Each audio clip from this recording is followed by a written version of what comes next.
She married him for the money. Anyone with eyes can see it. Desmond's worth more than she'll ever make in her little startup, and she knew exactly what she was signing up for. Whitney said it to her mother across the patio table, at what was supposed to be a quiet Sunday lunch celebrating Desmond's birthday, apparently under the impression that the pool's filtration system was loud enough to cover her voice.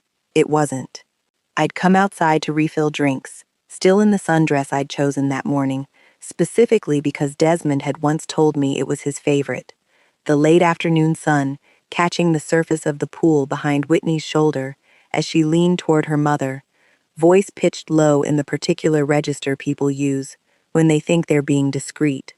I stood by the outdoor bar, holding 2 glasses of iced tea, close enough to hear every word, and for a moment I simply stood there, letting it land, deciding how to respond to an accusation I'd heard variations of for 3 years now, always delivered with the same casual certainty. "Whitney," I said, walking over and setting the glasses down. She startled, the way people do when they're caught saying something they'd assumed was private. "Isabel, I didn't realize you were..." "Right behind you," I said. "Yes." "I didn't mean anything by it," she said quickly, reaching for the recovery, the way people always do once they've been caught. "It's just an observation, Isabel. You run some small business, and Desmond comes from real money. People notice the math." "My company isn't small," I said, keeping my voice level, "but I understand why you might think that." "I'm not trying to be cruel," Whitney said, though the tone suggested she wasn't especially concerned either way. "I just think it's worth Desmond hearing, honestly, before he's too deep into this marriage to reconsider anything." "We've been married for 3 years, Whitney," I said. "I think too deep to reconsider happened a while ago." She didn't have an immediate response to that, and her mother, Delphine, who'd been listening to the whole exchange without intervening, offered only a thin, non-committal smile, the particular expression of someone who agreed with the sentiment but lacked the nerve to say so directly to my face. "I only bring it up," Whitney continued, apparently deciding my silence was an invitation to keep going, "because I care about my brother. That's all. I'd want someone to tell me if I were in his position." "You've brought it up before," I said. "At Thanksgiving 2 years ago. At my own bridal shower, actually, to one of my aunts, which I only found out about secondhand months later."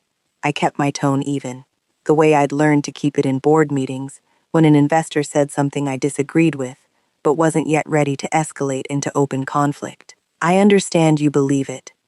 I just want you to know I've heard it more times than you probably realize." "Then maybe it's worth actually examining instead of dismissing," Whitney said, some of her earlier discomfort hardening back into conviction now that the surprise of being caught had worn off. "Desmond's worth is public knowledge, Isabel. Everyone knows what the Hale family is worth. Nobody actually knows what your little startup is worth, because you've never once told any of us." "You've never asked," I said. She paused at that, something flickering across her face that might have been the beginning of doubt, quickly suppressed. "I suppose I haven't," she admitted, "but I don't imagine the answer changes very much either way." I didn't correct her in that moment.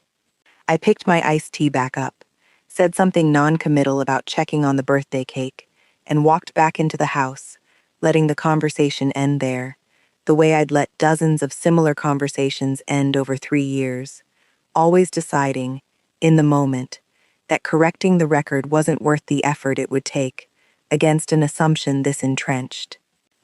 My name is Isabel Chen, and 3 years before that pool party, I founded a consumer technology company called Verdant Systems, building sustainable packaging technology for the food industry, starting the company in my garage with 2 co-founders and a combined initial investment of $11,000 scraped together from our own savings. I'd left a stable, well-paying job at a materials science firm to start Verdant, a decision my own parents had questioned extensively at the time, watching me trade a comfortable salary for 18 months of ramen dinners and a garage that smelled permanently of the biodegradable polymer compounds we were testing at all hours. My co-founder, Marcus Yuen, had been a graduate school classmate who believed in the science as fiercely as I did, and the third founder, our early operations lead, Priya Deshmukh, had joined 6 months in after cold emailing me twice a week for a month until I finally agreed to a coffee meeting that turned into a job offer by the end of the conversation. The company nearly failed twice in its first 2 years. Once when our initial polymer formulation proved too costly to manufacture at scale, forcing an 8-month pivot that drained nearly all of our remaining seed funding, and again, when a promised distribution partnership fell through 3 days before we were set to announce it publicly, leaving us scrambling to explain the sudden silence to investors who'd been expecting good news. I remember sitting in that garage at 2 in the morning during the second crisis, seriously considering whether to fold the company entirely, before Marcus talked me through the numbers one more time and convinced me the underlying technology was still sound, even if the business model around it needed rebuilding from scratch. Neither of those near failures ever made it into any conversation with Desmond's family, largely because they never asked enough follow-up questions to get anywhere close to that level of detail. I met Desmond Hale 2 years into building the company, at an industry mixer he'd attended purely as a favor to a friend, and something about the fact that he had no idea what my company actually did when he first approached me. No idea I ran anything at all. In fact, since I deliberately left my business cards in my other bag that evening, made the whole thing feel refreshingly uncomplicated by the usual social calculus. We talked for over an hour about nothing related to either of our careers, and it wasn't until our third date, when he asked directly what I did for work, that I finally told him, watching his expression shift from mild curiosity to genuine, unguarded interest, the specific kind of interest that had nothing to do with what my company might be worth, and everything to do with the actual science behind it. Desmond's family, the Hales, had made their money 3 generations earlier in commercial real estate, a fortune substantial enough that Whitney and her mother had spent my entire relationship with Desmond operating from an assumption I never fully corrected, that I was, at best, a modestly successful small business owner who'd gotten remarkably lucky landing a Hale. What none of them ever bothered to ask, in 3 years of family gatherings, was what Verdant Systems actually did, what it was actually worth, or why, when Desmond and I got engaged, I was the one who insisted on a prenuptial agreement rather than him. I remember the first time Desmond brought me to meet his family, at a holiday gathering roughly 4 months into our relationship. Delphine had greeted me warmly enough on the surface, but I noticed, even then, the particular way she asked about my little company, the diminutive doing more work than she probably realized, or perhaps realized perfectly well. Whitney had been more direct, asking within the first 20 minutes what exactly I did, and when I described Verdant in the broad strokes I usually gave people outside the industry, sustainable packaging technology, still early stage.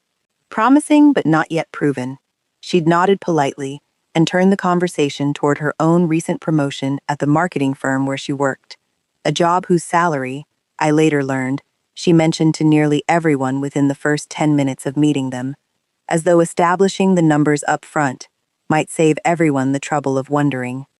I didn't correct the impression that day, or at any of the dozens of family gatherings that followed over the next 3 years, partly because Verdant's true valuation, at that early stage, genuinely was more promise than proof, and overstating it would have felt like its own kind of dishonesty. But mostly because I'd already begun to understand, watching how this family calibrated respect, that no explanation I offered was likely to shift their calculus nearly as effectively as results eventually would, on their own timeline rather than mine.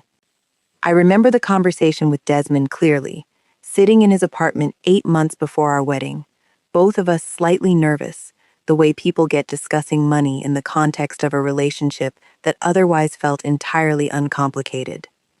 "I want a prenup," I told him. He'd looked genuinely surprised.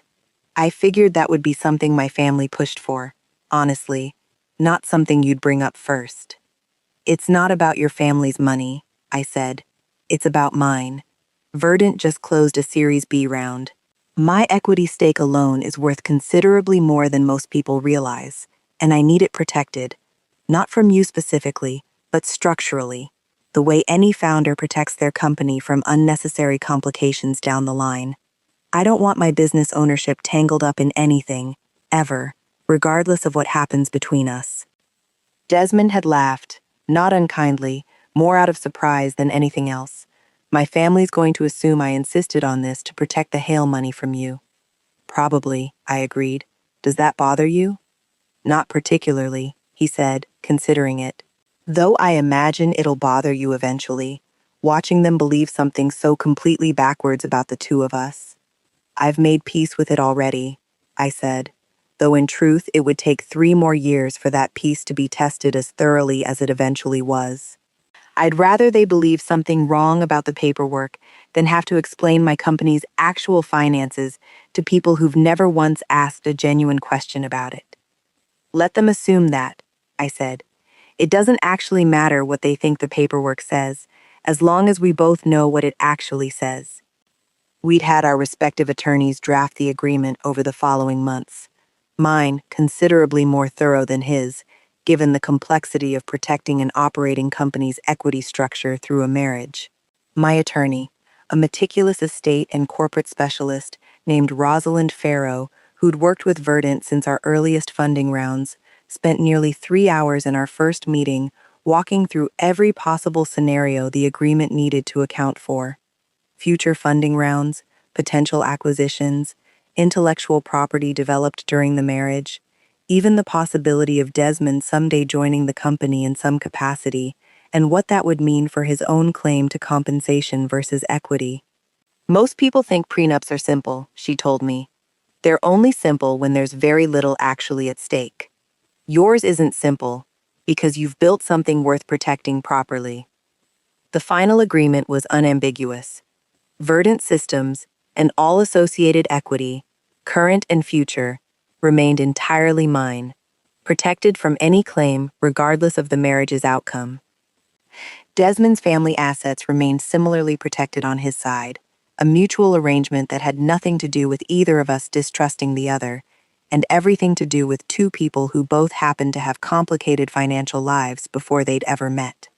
I never corrected Whitney's assumption that the prenup existed to protect Desmond from me, partly because the truth felt tedious to explain at every family gathering, and partly because some small, stubborn part of me had decided that if this family was determined to underestimate me, I wasn't going to spend my limited patience convincing them otherwise.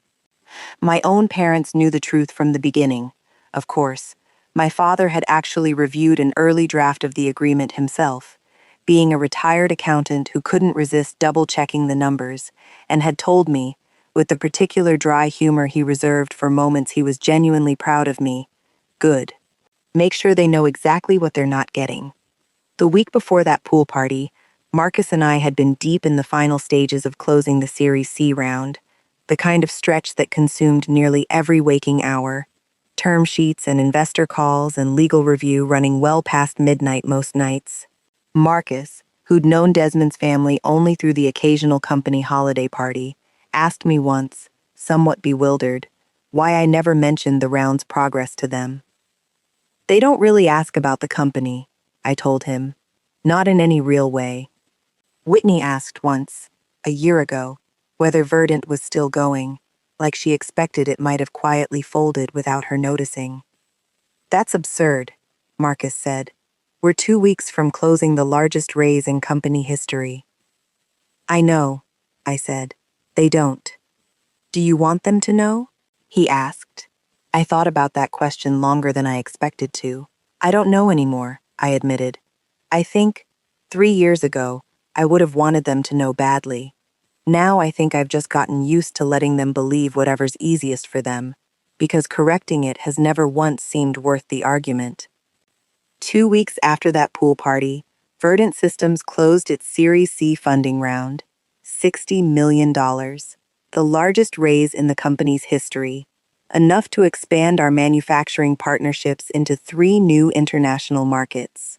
Priya Deshmukh, my early operations lead who'd since become chief operating officer, had spent the final week of the round coordinating between our lawyers and the lead investor's due diligence team, a grueling process that involved verifying nearly every aspect of the company's structure, including, unavoidably, the ownership provisions established years earlier in my prenuptial agreement. "They're going to want to confirm your equity is clean," Priya told me, a few days before the round closed. "No competing claims, no ambiguity. It's standard, but given the size of this round, they'll be thorough." "It's clean," I said. "It's been clean since the day I signed the agreement."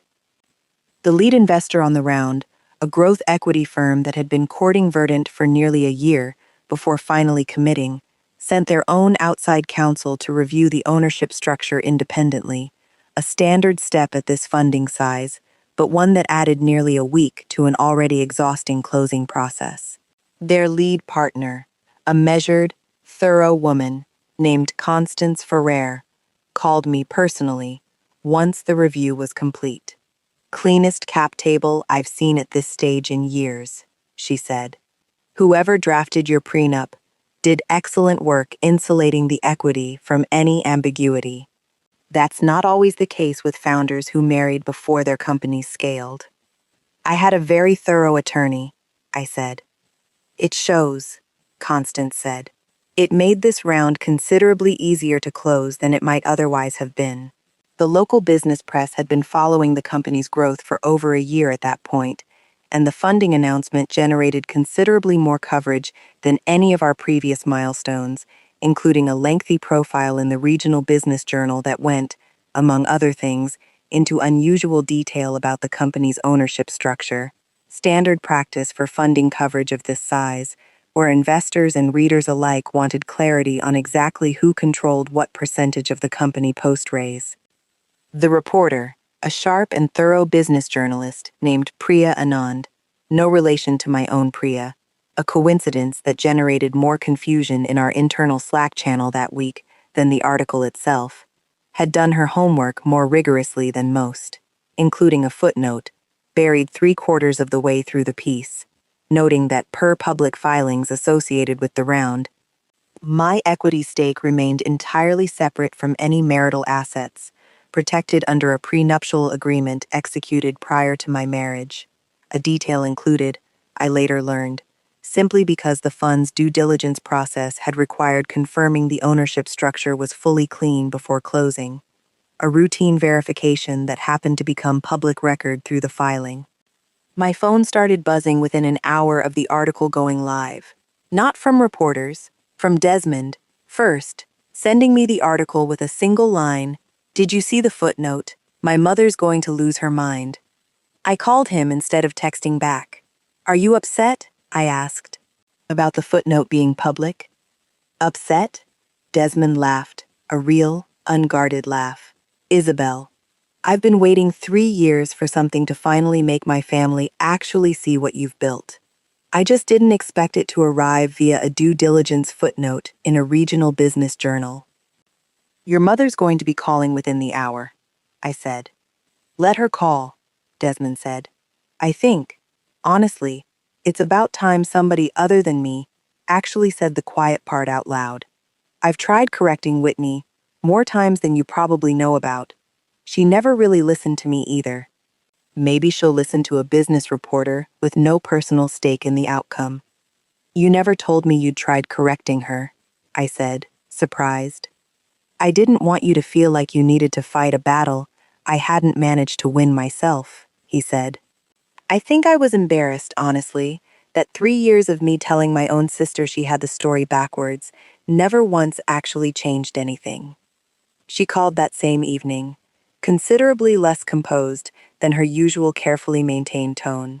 "Isabel," Delphine said, "I've just read the most extraordinary article." "About the funding round," I said. "Yes, it's been a big week for the company." "About the prenup," she said, cutting straight past the funding round entirely. The actual accomplishment, apparently secondary to the detail that had actually rattled her. "It says here, your equity is protected from Desmond. Not the other way around. Is that, Isabel, is that accurate?" "It's accurate," I said. I insisted on the prenup, Delphine. I drafted it to protect my company, not to extract anything from your family. I'm sorry if that surprises you. There was a long pause on the line. Whitney's been telling everyone for 3 years that you married Desmond for the Hale money. I know, I said. I heard her say it myself, at the pool party 2 weeks ago. And you never corrected her. I never saw the point, I said. She'd already decided what kind of woman I was before she ever asked a real question about my company or my finances. I didn't think a correction from me would have landed any differently than the truth apparently is landing now, from a business journalist neither of us has any personal relationship with. I don't know what to say, Isabel, Delphine finally admitted. I think I've spent 3 years building a version of you in my head that had almost nothing to do with the actual person, and I'm not entirely sure how to reconcile the two right now. You don't have to reconcile it tonight, I said. It's a lot to sit with all at once, I imagine. It is, she said. For what it's worth. I don't think I ever disliked you, Isabel. I think I simply never bothered to actually look closely enough to like you properly either. And that's its own kind of failure, I suppose. Delphine didn't have an immediate response beyond that, and I let the silence sit, unwilling, for the first time in 3 years, to fill it with the kind of reassurance I'd offered this family at nearly every prior gathering. Whitney called 2 days later, her voice considerably smaller than it had been at the pool party. I saw the article, she said, without preamble. I assumed you had, I said. You're worth more than Desmond, she said, and something in the way she said it, not quite an apology, but closer to one than anything she'd offered in 3 years, suggested she was still working through the actual math of what that meant for the story she'd been telling herself, and everyone else, since the day I'd first been introduced to this family. I'm not sure worth is the right way to think about it, I said. But if the number matters to you specifically, yes. Verdant's valuation puts my stake considerably above whatever you assumed you were protecting your brother from. I owe you an apology, she said, finally, the words coming out stiff, clearly costing her more than she was used to spending on anyone else's feelings. I spent 3 years assuming things about you that were, apparently, backwards in almost every way that actually mattered. I'm sorry, Isabel. Genuinely. Thank you for saying that, I said, and meant it, though 3 years of accumulated assumption doesn't dissolve entirely in a single phone call, however sincere. Can I ask, Whitney said, why you never just told us? Any of it. You could have ended this in about 30 seconds at any family dinner over the past 3 years. I could have, I agreed. But I'd learned, fairly early in knowing your family, that this particular assumption wasn't really about facts. It was about a story you'd already decided to believe, and I don't think a recitation of my company's valuation would have changed the story nearly as effectively as time and evidence eventually did on their own.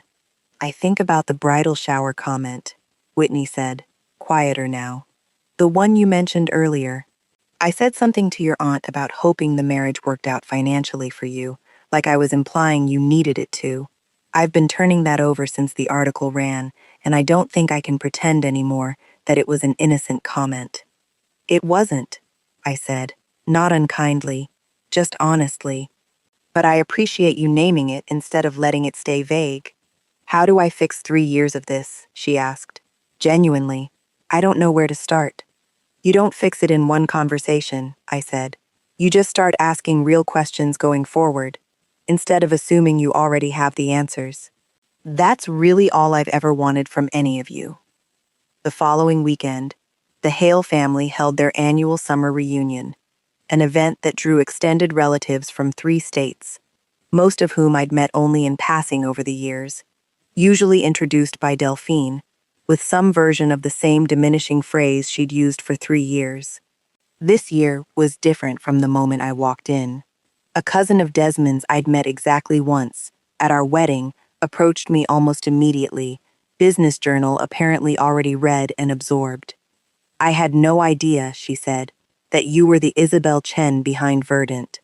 My firm actually uses some of your packaging technology in our supply chain. Small world. I spent most of that reunion fielding versions of the same surprised recognition, relative after relative approaching with questions about the company that nobody in this family had bothered to ask in 3 years. Each conversation carrying an undertone of the same recalibration I'd watched happen in Delphine and Whitney individually, now rippling outward through an entire extended family that had apparently absorbed the same assumptions secondhand, without any of them individually verifying whether those assumptions were actually true. Desmond's uncle, Theodore, a gruff, blunt-spoken man who'd never shown much interest in me beyond polite small talk at prior gatherings, cornered me near the dessert table with characteristic directness. "So the story's actually backwards," he said. "You're the one worth marrying up for, not the other way around." "I wouldn't put it in those terms," I said, "but the equity figures in the article are accurate, if that's what you're asking."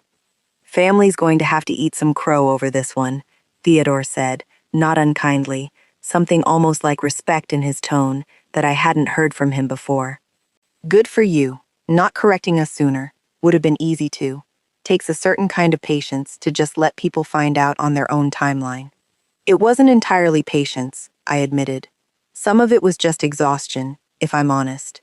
Correcting the same assumption at every family gathering for 3 years gets tiring after a while."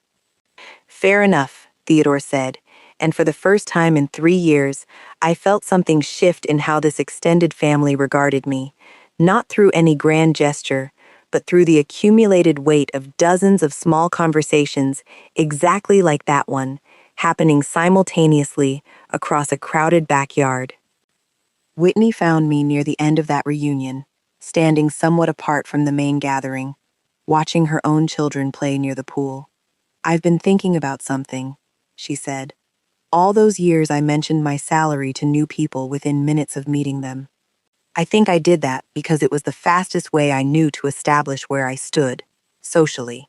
I think I assumed everyone else operated the same way, and when you never did it, I filled in the gap with an assumption instead of just asking you directly what your numbers actually were." "That's a fairly self-aware read of your own behavior," I said. "I've had a few weeks to sit with it," she said, with something almost like a rueful laugh. "It's not comfortable, realizing you've been measuring people by a yardstick that says more about your own insecurities than about them." Desmond and I talked that night, sitting on our balcony the way we had 8 months before our wedding, discussing the prenup for the first time in years. "I should have said something to my family a long time ago," he said. "I let the assumption sit because, honestly, it was easier than having the conversation.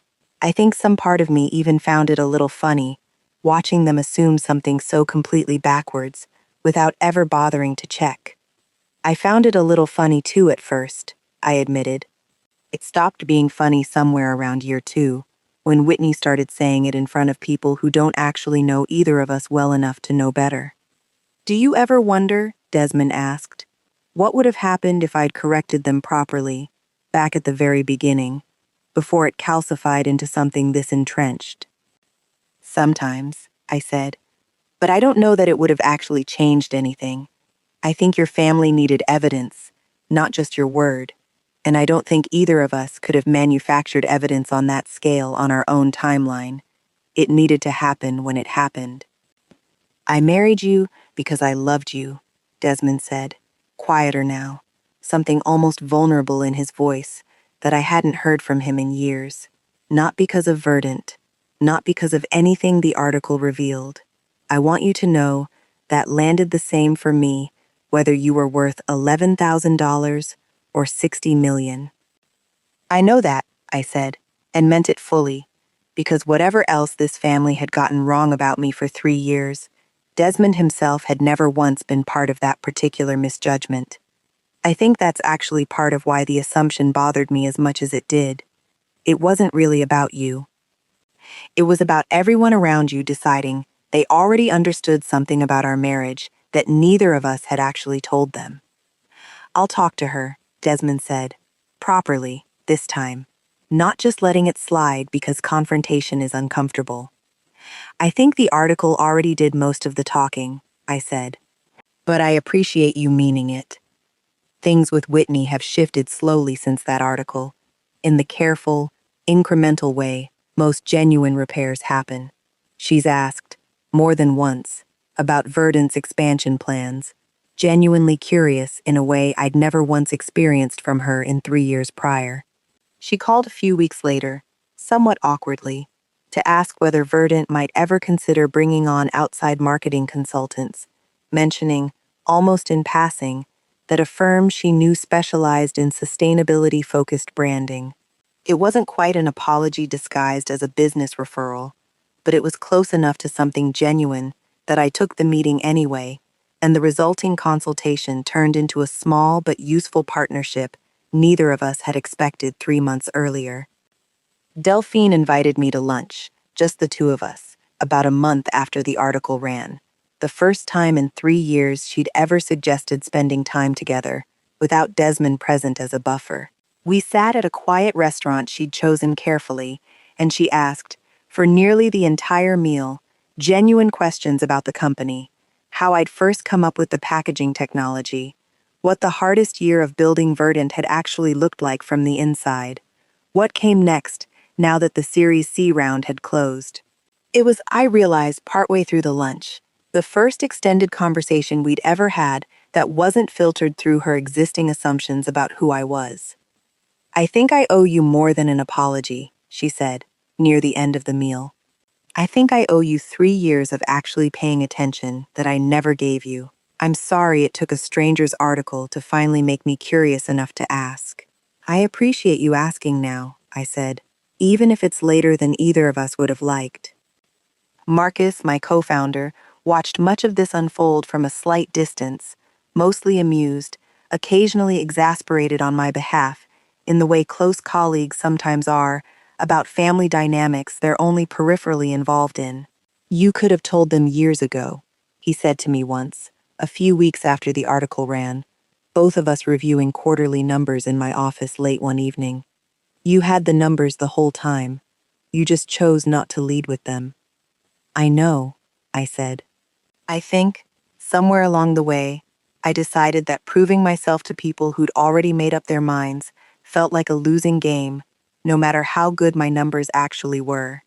I'd rather let the truth arrive on its own schedule than spend 3 years performing my worth for an audience that wasn't really listening. Fair, Marcus said, though I imagine watching Whitney's face when the article dropped was satisfying regardless. I won't pretend it wasn't, I admitted, allowing myself a small smile I'd been mostly suppressing in front of the Hale family itself.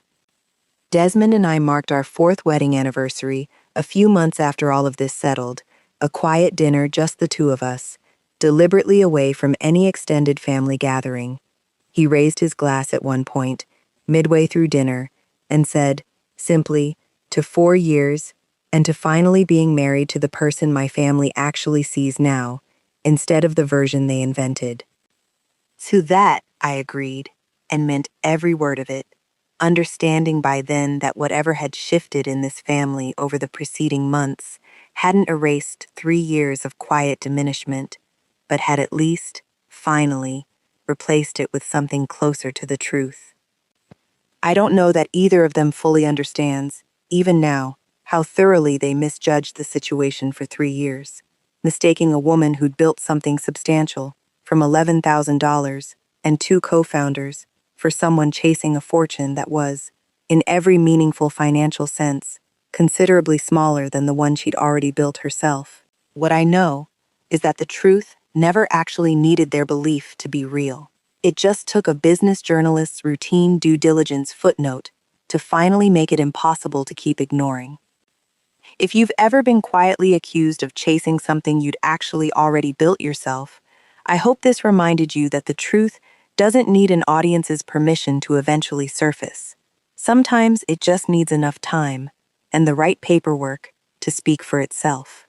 I'd love to hear in the comments if you've ever had your own version of that footnote, the detail that finally set the record straight. And if stories like this one matter to you, please consider subscribing so we can keep telling them.